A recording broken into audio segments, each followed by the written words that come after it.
آقا فرماتے دعا والدی لولدی کا دعائی لکم، کہ تمہارے باپ کی دعا تمہارے حق میں ایسی ہے جیسے مجھ محمد کی دعا اپنی امتی کے لیے ہوا کرتی ہے۔ تمام مسلمانوں کو یہ بیان ضرور سننا چاہیے ایک مرتبہ، اور بیان سن کر اچھا لگے تو بیان کو دوستوں میں زیادہ سے زیادہ شیئر کر دیں۔ آج کل کچھ لوگ کہتے ہیں مولانا نہیں میرے ابا شراب پیتے ہیں، میرے ابا ذرا سدھرے ہوئے نہیں ہیں، میرے ابا نماز نہیں پڑھتے۔ میں کہتا ہوں میرے عزیز، ابا کی عزت اور اماں کی عزت نمازی ہونے کی وجہ سے نہیں ہے، ابا اماں کی عزت نیک ہونے کی وجہ سے نہیں ہے، ماں باپ کی عزت صرف ماں باپ ہونے کی وجہ سے ہے۔ اگر وہ بے نمازی ہو، اگر وہ شرابی ہو، اگر وہ جواری ہو اور ہیں ماں باپ، تو بھی ان کی عزت کرنا آپ پہ فرض ہے۔ یعنی یہ نہیں کہ نیک ہوں گے تو ہی کرنا پڑے گا، نہیں، بلکہ ماں باپ کتنے بھی برے ہوں اور وہ اولاد کے حق میں دعا کرے تو اللہ ان کی دعا رد نہیں کرتا، اولاد کے حق میں، بلکہ ماں باپ کی دعا کا درجہ کیا ہے؟ حدیث پر غور کریں، آقا فرماتے دعا والدی لولدی کا دعائی لکم، کہ تمہارے باپ کی دعا تمہارے حق میں ایسی ہے جیسے مجھ محمد کی دعا اپنی امتی کے لیے ہوا کرتی ہے۔ یعنی جیسے دعائیں محمد الرسول اللہ امت کے حق میں رد نہیں ہوتی، ویسے باپ کی دعا اولاد کے حق میں رد نہیں ہوتی۔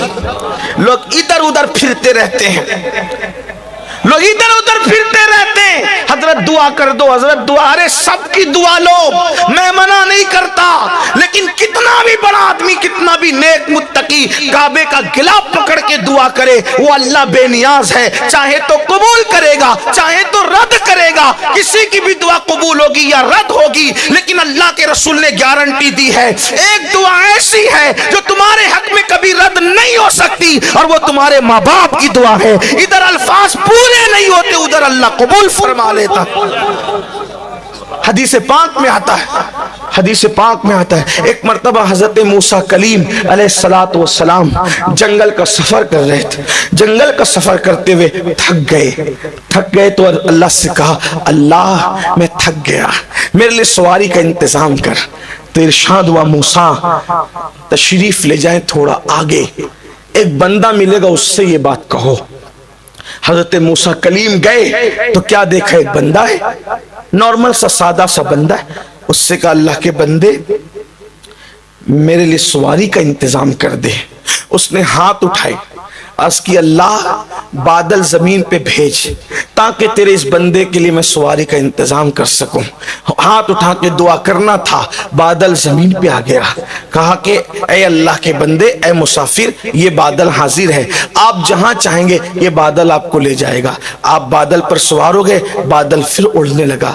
حضرت موسیٰ کلیم نے عرض کی مولا کتنا نیک ہے، کتنا پرہیزگار ہے، کتنا متقی ہے، اس کی دعا سے بادل زمین پہ آ گیا۔ ارشاد ہوا موسیٰ نیک نہیں ہے، آپ سمجھ رہے نیک ہے، جتنا نیک سمجھ رہے نیک نہیں، متقی اتنا نہیں جتنا آپ سمجھ رہے، لیکن ہے ایسا کہ اس نے تو بادل منگایا، اگر یہ آسمان بھی زمین پہ اتارنے کی بات کرتا تو ہم آسمان بھی زمین پہ اتار دیتے۔ مولا جب اتنا نیک ہے نہیں تو پھر اس کی دعا کی تاثیر کی وجہ کیا ہے؟ ارشاد ہوتا ہے ماں کی اتنی خدمت کی کہ ماں کی خدمت کرتی ماں کو راضی کر لیا، ماں نے مرتے مرتے دعا کی اللہ میری خدمت کا حق ادا کیا ہے، جب بھی جو دعا کرے تو اس کی ہر دعا قبول کر لے۔ غور فرمائیں کیسے کیسے کو کیا مقام ملتا ہے۔ آج کل کوئی اہمیت نہیں، ماں باپ کی کوئی اہمیت نہیں۔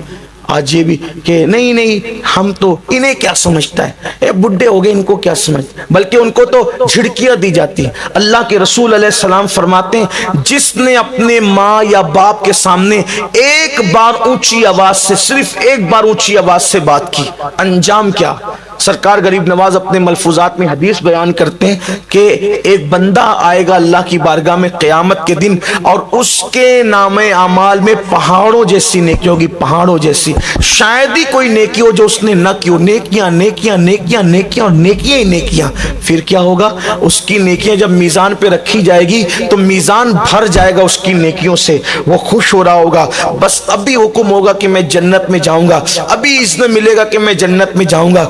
ایسے میں ایک چھوٹا سا کاغذ کا ٹکڑا اس کے گناہوں کے پلڑے میں گرے گا۔ جب اس کے گناہ کے پلڑے میں چھوٹا سا کاغذ کا ٹکڑا گرے گا تو اس کی ساری نیکی ہلکی ہو جائے گی اور گناہ کا پلڑا بھاری ہو جائے گا، اور حکم ہوگا فرشتوں اس کو منہ کے بل گھسیٹتے ہوئے جہنم میں لے جاؤ۔ اللہ اکبر۔ جس وقت وہ یہ سنے گا تو اللہ سے عرض کرے گا مولا تیری شان بڑی نرالی ہے، تیری شان بڑی عظیم ہے مولا، میری پہاڑوں جیسی نیکیاں، میں نے نیکیاں ہی نیکیاں کی، لیکن یہ چھوٹے سے کاغذ کے ٹکڑے میں لکھا کیا تھا جس کی وجہ سے میری ساری زندگی کی نیکی ہلکی ہو گئی؟ تو ارشاد ہوگا تو نے صرف ایک مرتبہ چلا کر اپنی ماں سے یا اپنے باپ سے بات کی تھی، وہ چلا کر بات کرنے کا گناہ ایک گناہ لکھا ہے جس نے تیری ساری زندگی کی نیکی کو ہلکا کر دیا۔ آپ سے پوچھتا